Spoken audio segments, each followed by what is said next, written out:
നമസ്കാരം. ന്യൂസ് കേരള പ്രധാന വാർത്തകളുമായി CK Nasar Kanhangad. Donald Trump തത്തുല്യ ഇറക്കുമതി ചുങ്കം പ്രഖ്യാപിച്ചതിനു ശേഷം ലോകത്തിലെ ഏറ്റവും വലിയ ധനികർക്ക് ഉണ്ടായത് 50,000 കോടി ഡോളറിലധികം നഷ്ടം. US ഓഹരി വിപണികളിൽ 5 ലക്ഷം കോടി ഡോളറിൻ്റെ നഷ്ടമാണ് രേഖപ്പെടുത്തിയത്. 302 ബില്യൺ ഡോളറായി ഇലോൺ മാസ്കിൻ്റെ ആസ്തി കുറഞ്ഞു. 130 ബില്യൺ ഡോളർ നഷ്ടമാണ് മാസ്കിന് ഉണ്ടായത്. ആമസോൺ സ്ഥാപകൻ ജെഫ് ബെസോസിനാണ് രണ്ടാമത്തെ വലിയ നഷ്ടം. ആസ്തി 45.2 ബില്യൺ ഡോളർ കുറഞ്ഞ് 193 ബില്യൺ ഡോളറിലെത്തി. ആൽഫാബെറ്റ് സഹസ്ഥാപകൻ ലാറി പേജിന് 34.6 ബില്യൺ ഡോളറാണ് നഷ്ടമായത്. മാർക്ക് സക്കർബർഗിന് 28.1 ബില്യൺ ഡോളറിൻ്റെ നഷ്ടമുണ്ടായി. ഓഹരി വിപണിയിലെ വൻ ഇടിവ് മൂലം മുകേഷ് അംബാനി, ഗൗതം അംബാനി, സാവിത്രി ജിൻഡാലും കുടുംബവും, ശിവ് നാടാർ തുടങ്ങിയവരുടെ മൊത്തം ആസ്തിയിൽ 1.030 കോടി ഡോളറിൻ്റെ നഷ്ടമാണ് ഉണ്ടായത്. ഇന്ത്യയിലെ ഏറ്റവും ധനികനായ വ്യക്തിയായ മുകേഷ് അംബാനിയുടെ ആസ്തി 3.6 ബില്യൺ ഡോളർ കുറഞ്ഞ് 87.7 ബില്യൺ ഡോളറിലെത്തി. രണ്ടാമത്തെ ധനികനായ ഗൗതം അദാനിയുടെ ആസ്തി 3 ബില്യൺ ഡോളർ കുറഞ്ഞ് 57.3 ബില്യൺ ഡോളറായി. മൂന്നാം സ്ഥാനത്തും ആഗോളതലത്തിൽ 45-ാം സ്ഥാനത്തുമുള്ള സാവിത്രി ജിൻഡാലും കുടുംബവും ആസ്തിയിൽ 2 ബില്യൺ ഡോളറിൻ്റെ നഷ്ടം നേരിട്ടു. അവരുടെ ആസ്തി 33.9 ബില്യൺ ഡോളറായി കുറഞ്ഞു. ശിവ് നാടാറിൻ്റെ ആസ്തി 1.5 ബില്യൺ ഡോളർ കുറഞ്ഞ് 30.9 ബില്യൺ ഡോളറായി. പ്രതിഷേധങ്ങൾക്കിടയിലും ചൈനയ്ക്കെതിരെ 50% അധിക നികുതി കൂടി പ്രഖ്യാപിച്ച് US പ്രസിഡന്റ് ഡൊണാൾഡ് ട്രംപ്. 2 ദിവസം മുമ്പാണ് US ഉൽപ്പന്നങ്ങൾക്ക് 34% നികുതി ചൈന പ്രഖ്യാപിച്ചത്. ചൈനീസ് ഉൽപ്പന്നങ്ങൾക്ക് 34% നികുതി US പ്രഖ്യാപിച്ചതിന് പകരമായാണ് ചൈന USനെതിരെ പകരച്ചുങ്കം പ്രഖ്യാപിച്ചത്. ഇതിനു പുറമെ എല്ലാ രാജ്യങ്ങൾക്കും 10% അടിസ്ഥാന നികുതി നേരത്തെ ട്രംപ് പ്രഖ്യാപിച്ചിരുന്നു. ഇതോടെ ചൈനയ്ക്ക് ആകെ ചുമത്തുന്ന നികുതി 94% ഉയരും. US ചുമത്തിയ 26% തീരുവയ്ക്ക് പ്രതികാര നടപടി വേണ്ടെന്ന് ഇന്ത്യൻ സർക്കാർ തീരുമാനിച്ചതായി റിപ്പോർട്ട്. ഉന്നത സർക്കാർ ഉദ്യോഗസ്ഥരെ ഉദ്ധരിച്ച് വാർത്താ ഏജൻസിയായ റോയിട്ടേഴ്സാണ് വാർത്ത റിപ്പോർട്ട് ചെയ്തത്. ഇന്ത്യയും അമേരിക്കയും തമ്മിലുള്ള വ്യാപാര കരാറിനായുള്ള ചർച്ചകൾ നടന്നുകൊണ്ടിരിക്കുകയാണെന്ന് ഉദ്യോഗസ്ഥർ പറഞ്ഞു. തൊഴിൽ മന്ത്രിയുമായുള്ള കൂടിക്കാഴ്ചയിലും തീരുമാനമാകാതെ ആശാസമരം. ഓണറ്റേറിയം കൂട്ടണമെന്നതടക്കം 5 പ്രധാന ആവശ്യങ്ങൾ അടങ്ങിയ നിവേദനം സമരസമിതി നേതാക്കൾ മന്ത്രി ശിവൻകുട്ടിക്ക് നൽകി. ആരോഗ്യമന്ത്രിയോട് സംസാരിക്കാമെന്നാണ് തൊഴിൽ മന്ത്രിയുടെ ആശ്വാസവാക്ക്. അതിനിടെ വേതന വർധന പഠിക്കാൻ സമിതിയെ നിശ്ചയിക്കാമെന്ന തീരുമാനവുമായി മുന്നോട്ടു പോകുമെന്ന് ആരോഗ്യമന്ത്രി പ്രതികരിച്ചു. സ്കൂളുകളിൽ വിദ്യാർത്ഥികളുടെ വ്യായാമം ഉറപ്പുവരുത്താൻ പൊതുവിദ്യാഭ്യാസ വകുപ്പിൻ്റെ പ്രത്യേക കർമ്മ പദ്ധതി നടപ്പിലാക്കുമെന്ന് പൊതുവിദ്യാഭ്യാസ വകുപ്പ് മന്ത്രി V ശിവൻകുട്ടി പറഞ്ഞു.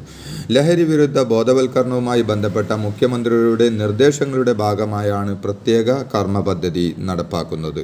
8ാം ക്ലാസ്സിൽ ഏതെങ്കിലും ഒരു വിഷയത്തിൽ സബ്ജക്റ്റ് മിനിമം നേടാത്തവർ 21% പേരെന്ന് സംസ്ഥാന വിദ്യാഭ്യാസ വകുപ്പ് മന്ത്രി V ശിവൻകുട്ടി പറഞ്ഞു. ആകെ 3,98,181 വിദ്യാർത്ഥികളാണ് 8ാം ക്ലാസ് പരീക്ഷ എഴുതിയത്.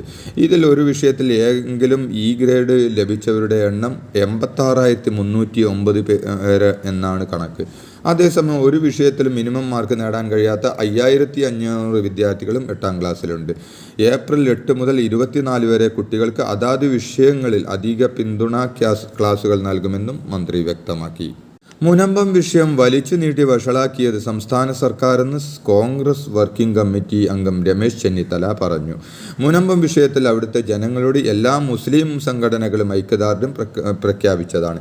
ഈ സന്ദർഭത്തിൽ കൃത്യമായ പരിഹാര നിർദ്ദേശങ്ങളുമായി വന്നിരുന്നെങ്കിൽ വർഗീയമായി ജനങ്ങളെ വിഭജിക്കാതെ വിഷയം രമ്യമായി പരിഹരിക്കാമായിരുന്നുവെന്നും രമേശ് ചെന്നിത്തല പറഞ്ഞു.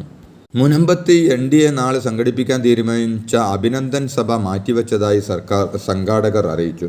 കേന്ദ്ര ന്യൂനപക്ഷകാര്യ മന്ത്രി കിരൺ റിജിജു ഉദ്ഘാടനത്തിന് നാളെ എത്തില്ലെന്നും എന്നാൽ ഈ ആഴ്ച തന്നെ റിജിജു മുനമ്പത്ത് എത്തുമെന്നും BJP നേതാക്കൾ അറിയിച്ചു. വഖഫ് ഭേദഗതി നിയമം പാസാക്കിയ കേന്ദ്ര സർക്കാരിന് അഭിവാദ്യമർപ്പിച്ച് മുനമ്പം സമരക്കാർ ആഹ്ലാദ പ്രകടനം നടത്തിയിരുന്നു. SNDP യോഗം ജനറൽ സെക്രട്ടറി വെള്ളാപ്പള്ളി നടേശന്റെ മലപ്പുറത്തെക്കുറിച്ചുള്ള വിവാദ പ്രസംഗത്തിൽ കേസെടുക്കാൻ സാധിക്കില്ലെന്ന് പോലീസിന് നിയമോപദേശം ലഭിച്ചു. മലപ്പുറം ചുങ്കത്തറയിൽ നടത്തിയ വിവാദ പ്രസംഗത്തിലാണ് പോലീസിന് നിയമോപദേശം തേടിയത്. വെള്ളാപ്പള്ളി നടേശൻ ഏത് വിഭാഗത്തെയാണ് ആക്ഷേപിച്ചതെന്ന് പ്രസംഗത്തിൽ വ്യക്തതയില്ലെന്നതാണ് കേസെടുക്കാൻ സാധിക്കില്ലെന്നതിന് കാരണമായി ലഭിച്ച നിയമോപദേശം.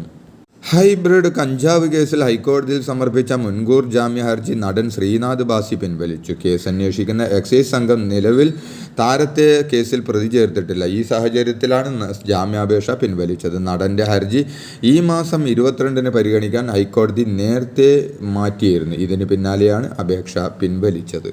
കൊല്ലം കോട്ടുക്കൽ ദേവി ക്ഷേത്രത്തിലെ ഉത്സവത്തിൽ RSS ഗണഗീതം പാടിയെന്ന പരാതിയിൽ കേസെടുത്ത് പോലീസ്. കോട്ടുക്കൽ സ്വദേശി പ്രതിൻ രാജിൻ്റെ പരാതിയിൽ കടക്കൽ പോലീസാണ് കേസെടുത്തത്. നാഗർകോവിൽ നൈറ്റ് ബേർഡ്സ് എന്ന ഗാനമേള ട്രൂപ്പിലെ പാട്ടുകാരാണ് കേസിൽ ഒന്നാം പ്രതി.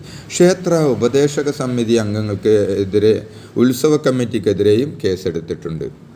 ഫെമ കേസിൽ വ്യവസായിയും സിനിമാ നിർമ്മാതാവുമായ ഗോകുലം ഗോപാലനെ 5 മണിക്കൂറിലേറെ നേരം ചോദ്യം ചെയ്ത് വിട്ടയച്ചു. ED ചോദിച്ചതിനെല്ലാം മറുപടി പറഞ്ഞെന്ന് ഗോകുലം ഗോപാലൻ മാധ്യമങ്ങളോട് പ്രതികരിച്ചു.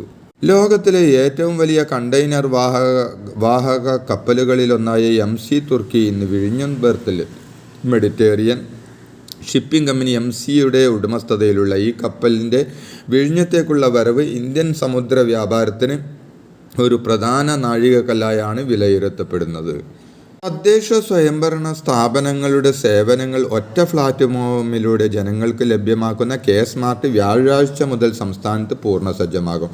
ജനന, മരണ, വിവാഹ രജിസ്ട്രേഷൻ, വസ്തുനികുതി, കെട്ടിട നിർമ്മാണ പെർമിറ്റ് തുടങ്ങിയ എല്ലാ സേവനങ്ങളും K-സ്മാർട്ട് പോർട്ടലിലൂടെ ലഭിക്കും. ഏപ്രിൽ 10 മുതൽ പഞ്ചായത്തുകളിലും സേവനമെത്തും. മലപ്പുറത്ത് 5ാം പ്രസവം വീട്ടിൽ നടത്തിയ രക്തം വാർന്ന് യുവതി മരിച്ച സംഭവത്തിൽ ഭർത്താവ് സിറാജുദ്ദീൻ പോലീസ് കസ്റ്റഡിയിൽ. പെരുമ്പാവൂരിലെ ആശുപത്രിയിൽ നിന്ന് മലപ്പുറം പോലീസാണ് ഇയാളെ കസ്റ്റഡിയിലെടുത്തത്. പിന്നാലെ ഇയാളെ മലപ്പുറത്തേക്ക് കൊണ്ടുപോയി. സിറാജുദ്ദീനെ പ്രതിയാക്കി കേസെടുക്കുമെന്ന് പോലീസ് അറിയിച്ചു.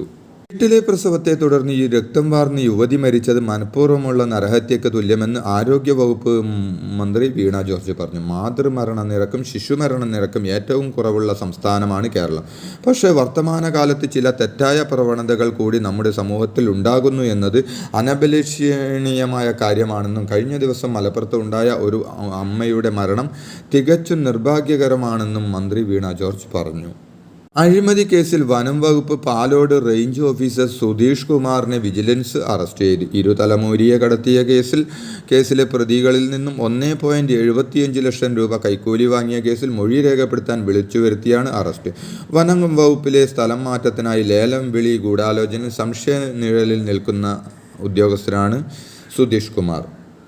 തിരുവനന്തപുരം വിമാനത്താവളത്തിലെ IB ഉദ്യോഗസ്ഥയുടെ മരണത്തിൽ പ്രതിയായ IB ഉദ്യോഗസ്ഥൻ സുഗാന്ത് സുരേഷിനായുള്ള അന്വേഷണം ഊർജിതമാക്കിയതായി തിരുവനന്തപുരം സിറ്റി DCP നകുൽ രാജേന്ദ്ര ദേശ്മുഖ് അറിയിച്ചു.